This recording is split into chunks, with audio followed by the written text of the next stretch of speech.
Vino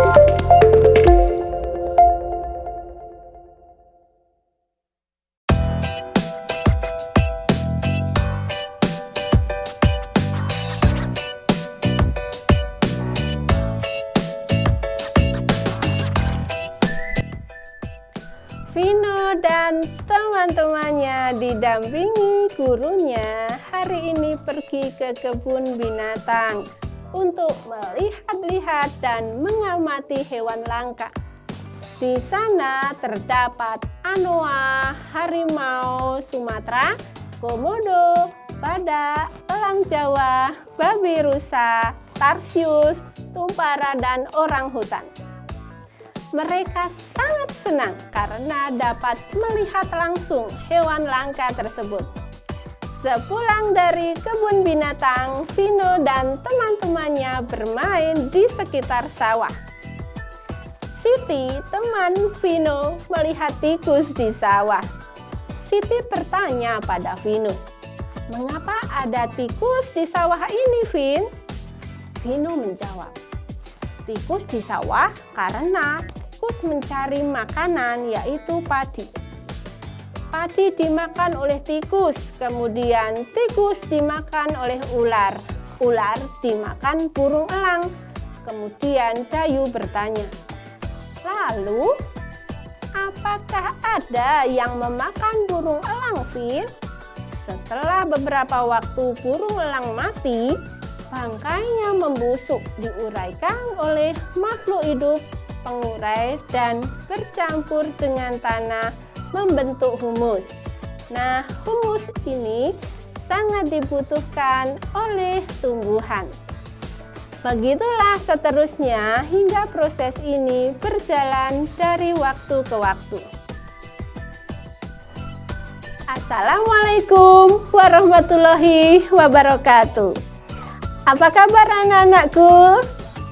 Semoga kalian di rumah dalam keadaan sehat. Hari ini kita akan belajar tema 5, ekosistem, subtema 2, hubungan antar makhluk hidup dalam ekosistem, pembelajaran 1. Ya, anak-anak tadi sudah melihat kegiatan Vino, Siti, dan teman-temannya, yaitu melihat kebun binatang. Di sana, Vino dan Siti melihat banyak hewan langka. Kemudian, sepulang dari kebun binatang, mereka bermain ke sawah. Ternyata, di sawah mereka menemukan suatu kegiatan makan-memakan antar makhluk hidup. Ya, itulah yang akan kita pelajari. Tujuan pembelajaran hari ini adalah 1.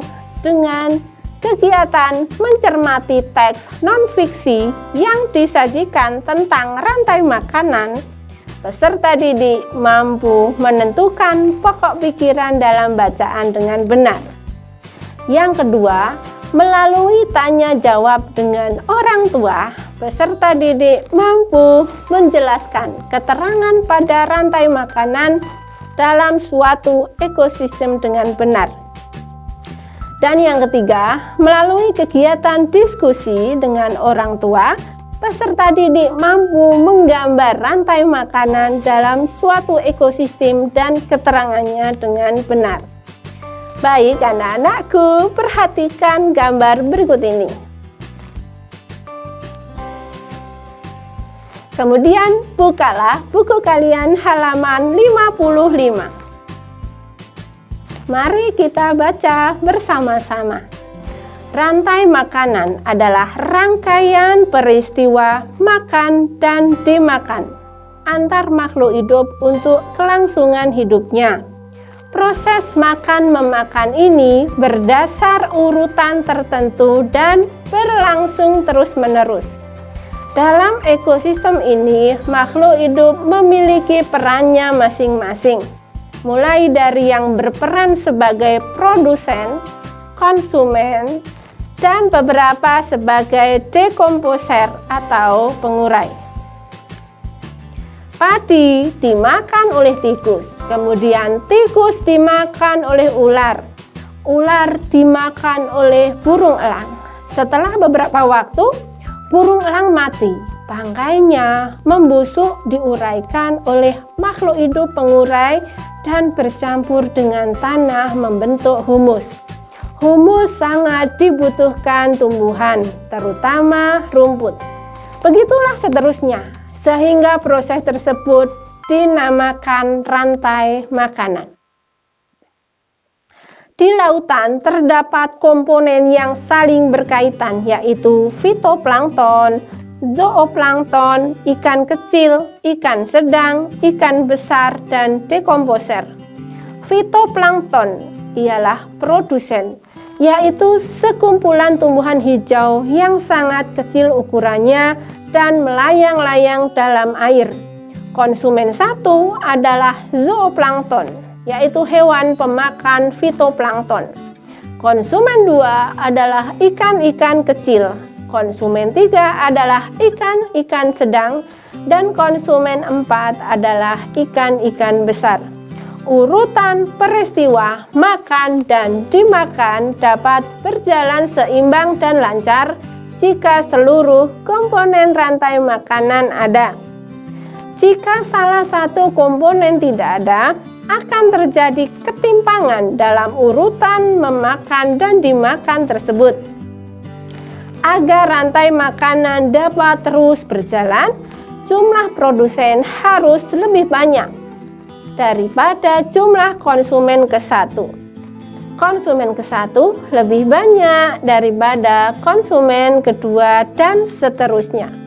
Ada satu lagi komponen yang berperan besar dalam rantai makanan, yaitu pengurai. Pengurai adalah makhluk hidup yang menguraikan kembali zat-zat yang semula terdapat dalam tubuh hewan dan tumbuhan yang telah mati. Hasil kerja pengurai dapat membantu proses penyuburan tanah. Contoh pengurai adalah bakteri dan jamur. Perhatikan rangkaian rantai makanan berikut ini.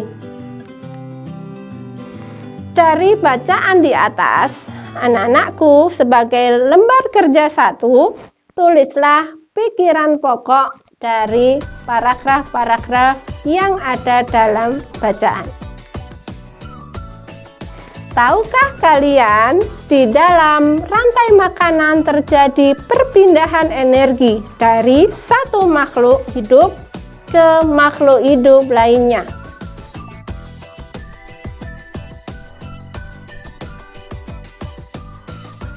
Perhatikan contoh rantai makanan dalam gambar ini.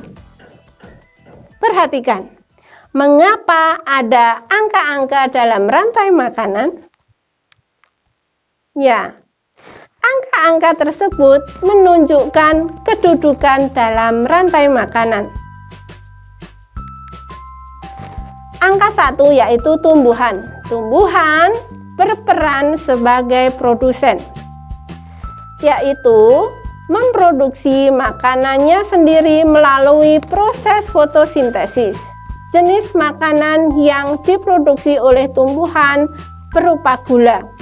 Oleh tumbuhan, makanan dapat disimpan dalam bentuk biji, batang, buah, dan akar. Selanjutnya ada angka 2, yaitu konsumen tingkat 1, yaitu hewan herbivora atau pemakan tumbuhan. Makanan yang dimakan hewan tersebut akan diubah dalam bentuk energi untuk melakukan aktivitas dan berproduksi. Contoh konsumen tingkat 1 adalah tikus. Kemudian di nomor 3 ada ular sebagai konsumen tingkat 2, yaitu hewan karnivora yang akan memakan konsumen tingkat 1.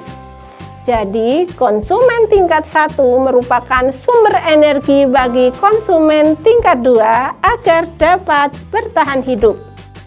Contoh hewan konsumen tingkat 2 seperti yang tadi anak-anak lihat adalah ular.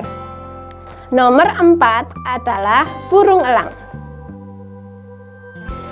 yaitu menduduki sebagai konsumen tingkat 3. Konsumen tingkat 3 ini memakan konsumen tingkat 2. Selanjutnya adalah nomor 5, yaitu pengurai. Pada saat konsumen tingkat 3 mati, tubuhnya akan membusuk. Pada proses pembusukan, tubuhnya akan diurai oleh mikroorganisme seperti bakteri dan jamur. Hasil penguraian ini kemudian akan diubah oleh mikroorganisme dalam tanah untuk menjadi sumber makanan bagi tumbuhan seperti rumput.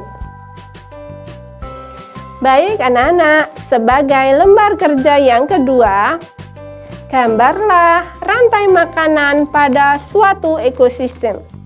Pilihlah salah satu dari ekosistem berikut ini. 1. Ekosistem laut, 2. Ekosistem hutan, dan yang ketiga ekosistem sungai. Ibu sampaikan kesimpulan pembelajaran hari ini adalah 1. Menentukan pokok pikiran. Yang kedua, menjelaskan keterangan pada rantai makanan. Dan yang ketiga, menggambar rantai makanan dalam suatu ekosistem. Baiklah, pembelajaran hari ini telah selesai. Semangat belajar di rumah bersama ayah dan bunda dengan memperhatikan protokol kesehatan. Makan makanan yang bergizi dan anak-anakku harus tetap semangat. Sampai jumpa di pembelajaran selanjutnya. Wassalamualaikum warahmatullahi wabarakatuh.